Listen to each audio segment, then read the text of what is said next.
السلام علیکم ورحمۃ اللہ وبرکاتہ۔ میرا نام حکیم ریاض الدین، قصر الحکمت چینل کے ذریعے ہم آپ کے ساتھ منسلک ہیں۔ آپ اس سے پہلے بھی ہماری پوسٹ دیکھتے رہے ہوں گے، اگر آپ نے نہیں دیکھی ہو چینل اب آپ پہلی دفعہ آپ کے سامنے آیا تو آپ سے درخواست اس کو سبسکرائب کر دیجیے گا اور بیل بٹن دبا دیجیے گا تاکہ ویڈیو معلوماتی آپ تک پہنچتی رہیں۔ ہم نے ایک سلسلہ شروع کیا تھا تاریخ اسلام کے حوالے سے، تو اس کے لیے ایک ہم نے پوسٹ اپلوڈ کی جس میں حضرت محمد صلی اللہ علیہ وسلم کی پیدائش سے لے کے حکم بن عاص تک کے حالات بیان کیے۔ اس کے بعد ہم ایک ایک کر کے دوبارہ اس کو اجمالی خصوصیات کے اعتبار سے ادوار کو دیکھ رہے ہیں۔ تو اب ہمارا جو آج کا موضوع ہے خلیفہ اول حضرت سیدنا ابوبکر صدیق رضی اللہ تعالیٰ جو خلیفہ بلا فصل ہیں۔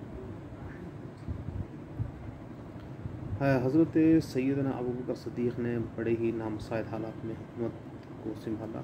جناب حضرت محمد صلی اللہ علیہ وسلم پردہ فرما گئے تھے، اور آپ کے پردہ فرمانے کے بعد ایک عجیب خانہ جنگی والی صورتحال پیدا ہونے لگی۔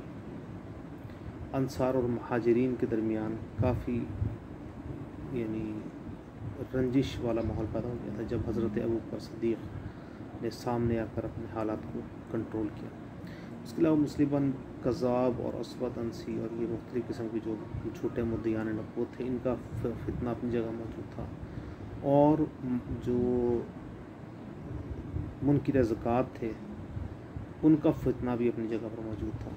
تو ان سب مسائل کو ساتھ لے کر چلنا اور پھر ان سے کما حق ہو نکلنا باہر، یہ حضرت ابوبکر صدیق جیسے جس شخصیت ہی کا خاصہ تھا۔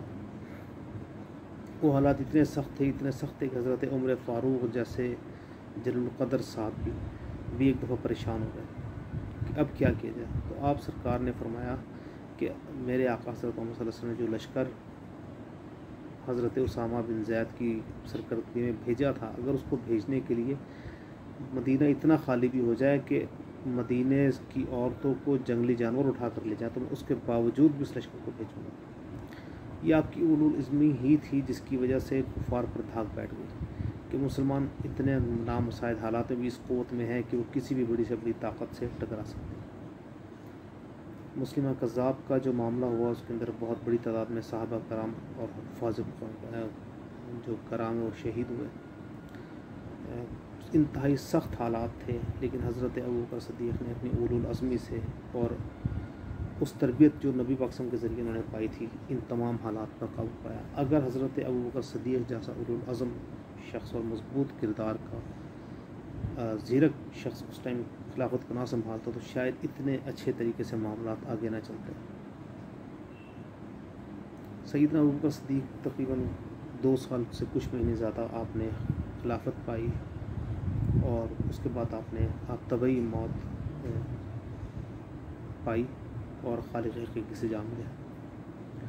حضرت ابوبکر صدیق کے جو دور کی جو خصوصیات تھیں ان کے اندر بنیادی چیز یہ بتانا کہ جو ارکان اسلام ہیں ان میں سے ہر ایک رکن کی حیثیت ایسی ہی ہے جیسی کلمہ طیبہ کی۔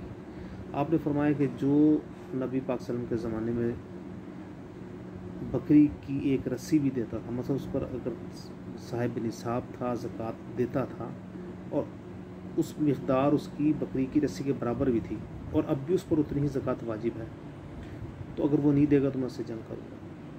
تو یہ اصول و قواعد کے ساتھ چلنے کی ایک بہت ہی شاندار مثال تھی۔ آپ نے پوری زندگی خود بھی اس کے اوپر چلے اور جو صحابہ کرام نے بھی اس کے بعد اس کی پیروی کی۔ جب خلیفہ بنے تو اگلے دن آپ سامنے تجارت لے کر باہر نکلے، تو صحابہ کرام نے پوچھا کہ آپ کہاں جا رہے ہیں؟ انہوں نے کہا جی گھر کے گزر بسر کے لیے کچھ نہ کچھ تو کرنا ہے۔ تو انہوں نے کہا جی اب آپ خلیفہ ہیں تو اب آپ کو وظیفہ بیت المال سے لینا چاہیے۔ آپ تیار نہ ہوئے، تاہم جب وہ مانے تو اس بات پر مانے کہ جو کم از کم ایک مشاہرہ ایک مزدور لیتا ہے مدینے کا اتنی مقدار میں۔ چنانچہ آپ کی جو تنخواہ تھی ایک معمولی مزدور کے برابر تھی، جس کے اندر آپ نے یہ 2.25 سال کا وقت کاٹا، جس میں آپ کی عیالداری بھی تھی اور آپ کی رشتہ داری تھی۔ اب بنو قبیلہ بنو تمیم سے تعلق تھا، قبیلے والے افراد تھے، بہت سارے افراد آپ کے زیر کفالت تھے، ان سب کو ہی آپ انہی حالات کے ساتھ لے کر چلتے ہیں۔ لیکن آپ کے پورے دور میں کسی بھی موقع پر کسی بھی جگہ پر آپ پر خیانت کا الزام نہیں لگا. کسی بھی جگہ پر کوئی بھی مورخ کوئی بھی شارع یہ نہیں کہہ سکتا کہ جناب سیدنا ابو بکر صدیق نے کوئی خیانت کی. آپ کے زمانے کی بڑی جنگوں میں تک جو ہے اسلام مکے کی تو حضرت محمد کے زمانے میں ہی طائف وغیرہ فتح ہو گئے تھے. آپ کے زمانے میں اسلام اور آگے کی طرف بڑھا، ایران کی سرحدوں سے آگے چلا گیا اور روم کی سرحدوں سے آگے چلا گیا، مصر اور شام کے دروازوں تک اسلام پہنچ گیا. تاہم یہ فتح حضرت عمر فاروق کے زمانے میں ہوئے، لیکن اس کی ابتدائی جو داغ ہے وہ سیدنا ابو بکر صدیق کے زمانے میں ڈال دی گئی. حضرت ابو بکر صدیق نے کچھ بنیادی اصلاحات کی، لیکن وقت نے اتنی زیادہ مہلت نہیں دی.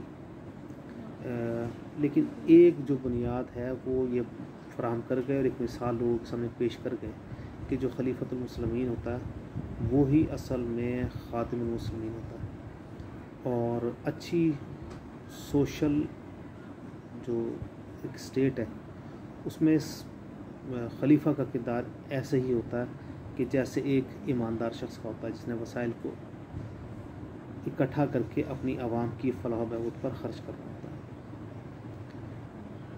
اللہ تعالیٰ حضرت سیدنا ابو بکر صدیق کو جنت بلند مرتبہ عطا فرمائے. اب یقیناً حضرت محمد صلی اللہ علیہ وآلہ وسلم خاتم النبیین کے قریبی ساتھیوں میں سے ہیں، اور آپ سرکار نے حضرت ابو بکر صدیق سے بے انتہا محبت فرمائی. یقیناً اللہ تعالیٰ نے آپ کو بلند درجہ عطا فرمایا ہوگا.